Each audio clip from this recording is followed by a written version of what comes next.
Assalamualaikum warahmatullahi wabarakatuh. Salam sejahtera, salam cinta sejarah. Alhamdulillah, kita dapat bertemu lagi dalam siri channel sejarah bersama Cikgu Daniel.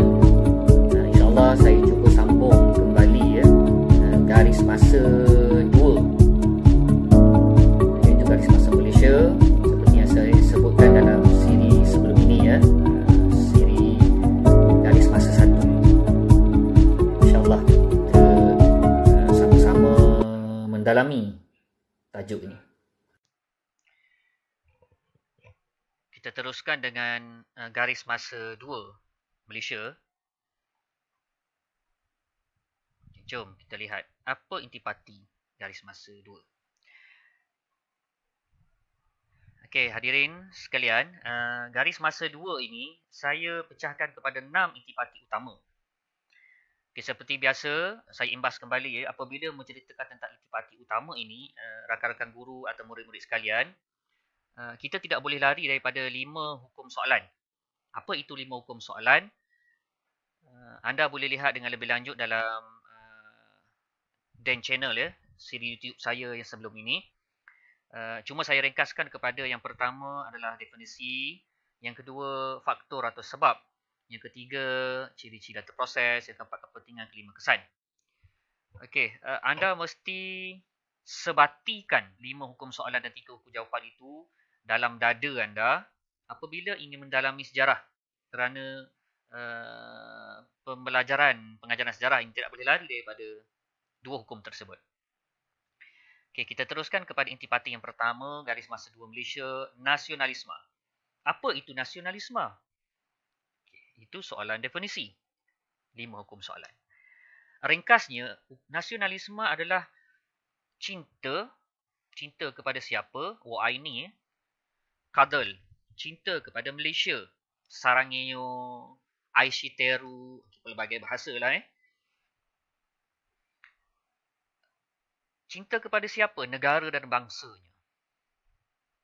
Dan apa yang dia buat untuk tunjukkan cinta kepada negara dan bangsanya? Dia memperjuangkan, mempertahankan, memerdekakan negara. Tapi bagaimana boleh wujudnya perasaan cinta pada negara bangsa? Kita lihat apa kandungan dalam intipati nasionalisme ini. Yang pertama, imperialisme. Apa itu imperialisme?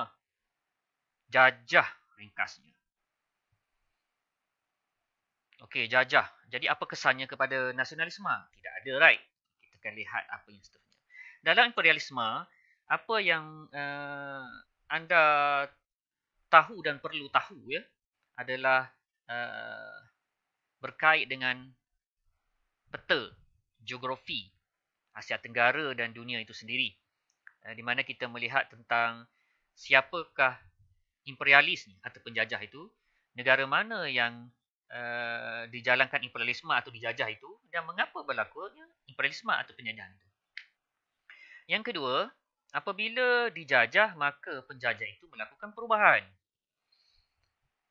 Kita ambil contoh analogi Jikalau penjajah British datang ke Tanah Melayu dan dia kata, okey, semua penduduk Tanah Melayu saya bagi kamu 1,000 setiap orang sebulan, setiap bulan. Apakah perasaan anda? Marah ke gembira? Gembira kan? Kalau marah tu mungkin something wrong somewhere. Okay, kalau gembira, agak-agak ada tak kita nak marah atau menentang atau lawan? Tidak. Okey. Jadi, mesti berlaku sesuatu perubahan yang kurang enak atau yang menyulitkan masyarakat, yang menyebabkan timbulnya perasaan cinta dan ingin menentang penjajah. Nasionalisme tadi Okey, maka berlakulah perubahan. Perubahan ini yang menyentuh PES, politik, ekonomi, sosial, masyarakat dan pentadbir tempatan yang dijajah menyebabkan mereka bangkit. Mereka rasa marah, terhina, sulit untuk hidup. Jadi mereka pun apabila ada marah, mereka lawan. Mereka cinta, mereka marah, mereka lawan. Itulah nasionalisme. Baik, kita ke intipati yang kedua. NB negara bangsa. Bukan nak balik ya, negara bangsa. Apabila sebut negara bangsa, anda nampak dua saja perkataan ya. Tetapi saya lebih suka guna perkataan kembar empat. Negara, bangsa, perlembagaan, kerajaan. Keempat-empat ini akan sentiasa berdiri bersama apabila kita menekankan tentang negara bangsa. Okay, konsep negara bangsa, ciri-ciri negara bangsa, latar belakang negara bangsa. Okay, apabila sebut negara bangsa, latar belakangnya kita akan menceritakan tentang Jerman, Itali, Madinah dan Kesultanan Melayu Melaka. Seterusnya, parti ketiga garis masa 2 adalah MU46 dan PTM48. Okay, ini adalah Malay Union, bukan Manchester United ya. Malay Union 1946 dan Persekutuan Tanah Melayu 1948. Okay, kedua-dua gagasan ini merupakan idea politik yang dikemukakan oleh British ya. Tak boleh lagi daripada British sebab British merupakan penjajah yang ada pada masa itu dan kita ingin merdeka daripada British. Walau bagaimanapun, Malay Union 1946 itu bukan berkait dengan tuntutan merdeka secara langsung ya, tetapi lebih kepada British ingin sebenarnya menjajah secara keseluruhan tanah Melayu dengan konsep kesatuan union ya. Walau bagaimanapun kelompok majoriti menentang berbanding kelompok minoriti yang menyokong, menyebabkan British merubah nama atau ideanya, lembutkan sedikit hati-hati penentangnya kepada gagasan Persekutuan Tanah Melayu. Okey, maka Persekutuan Tanah Melayu ini diterima oleh majoriti yang menentang MU tadi dan ditolak oleh minoriti yang menyokong MU itu tadi. Okey, seterusnya intipati yang keempat dari semasa Malaysia adalah Persekutuan Tanah Melayu 57. Saya rasa tiada warga Malaysia yang apabila disebut 31 Ogos 1957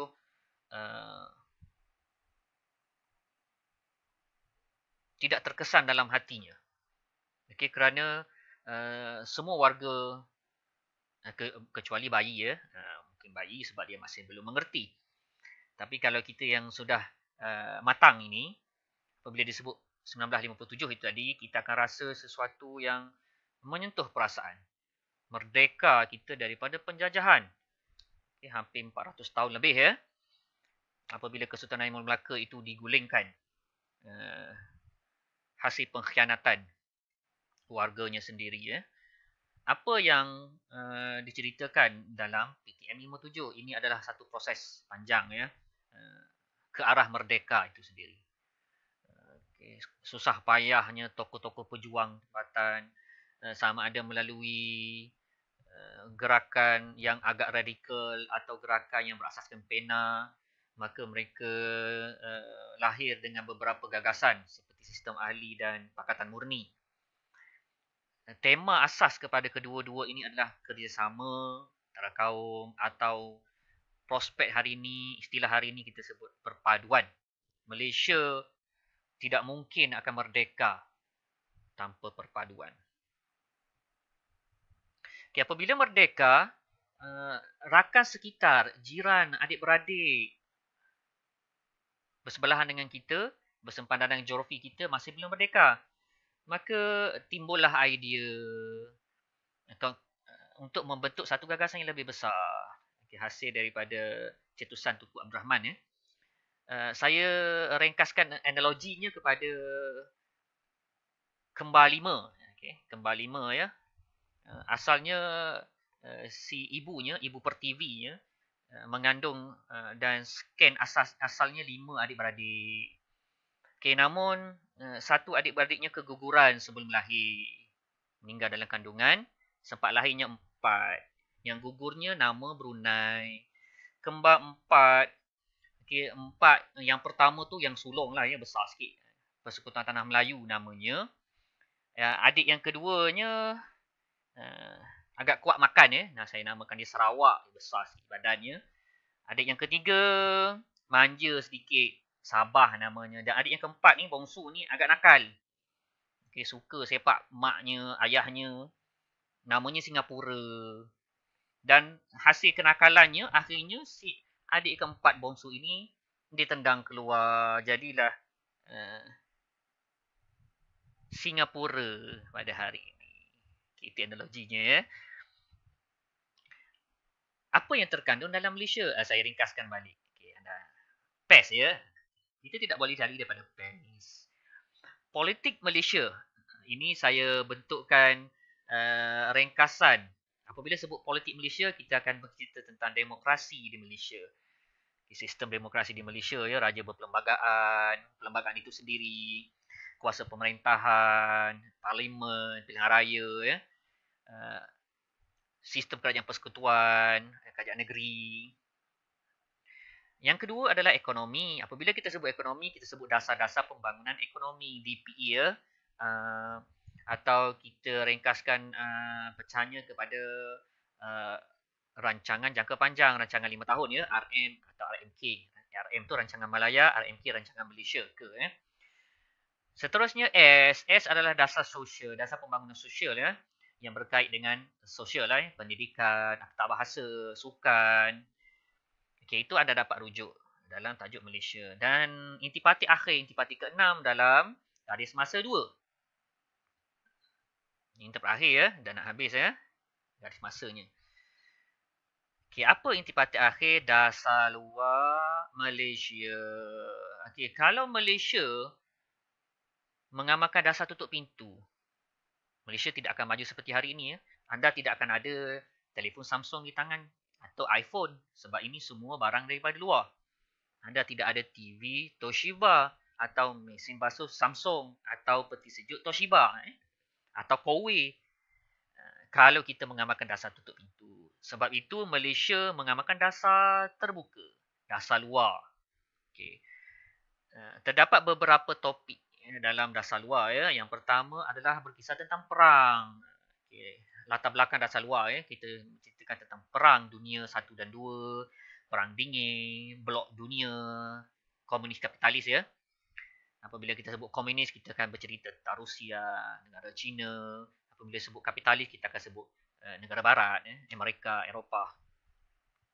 Seterusnya, kerjasama Malaysia antara dengan Serantau. Serantau ni Asia Tenggara. Sebelah sebuah negara Asia Tenggara tu kita panggil kerjasama Serantau. Dan satu lagi kerjasama antarabangsa di luar daripada Serantau tadi. Kalau Serantau, ASEAN fokusnya. Kalau antarabangsa, paling besar adalah Persatuan Bangsa-Bangsa Bersatu. Bukan Persatuan Ibu Bapa dan Guru, PIBG ya. PBB, United Nation. Yang kedua adalah negara-negara bekas jajahan British atau Commonwealth. Lepas tu OIC, negara-negara blok Islam besar ya. Tapi harapnya bukan OIC sahaja. I just do nothing. Biarlah OIC ni bekerja demi kemaslahatan ummah. Okey, seterusnya 6 non-aligned movement, negara-negara berkecuali daripada blok yang berperang. Dan last sekali adalah negara-negara selatan, negara dunia yang ketiga. Negara yang hasil mahsulnya banyak tetapi tahap profesionalisme atau tenaga kerja mahirnya kurang. Dan kerjasama ini menyebabkan Malaysia terkenal di mata dunia. Seperti kata Ella ya, in the eyes of the world. Okay. Sekian sahaja buat subscriber atau viewer bagi Cakna Sejarah bersama Cikgu Daniel. InsyaAllah bertemu lagi di lain hari. Jikalau ada benda yang baik daripada penerangan pada hari ini, sudi-sudikanlah kongsi-kongsi dengan rakan-rakan guru-guru sejarah atau rakan-rakan atau anak-anak murid-murid yang menjadi calon kohort akhir SPM KBSM ya. InsyaAllah pada tahun ini sudi-sudikanlah kongsi dan subscribe. InsyaAllah kita akan bertemu lagi di lain hari. Wabillahi taufiq wal hidayah. Wassalamualaikum warahmatullahi wabarakatuh.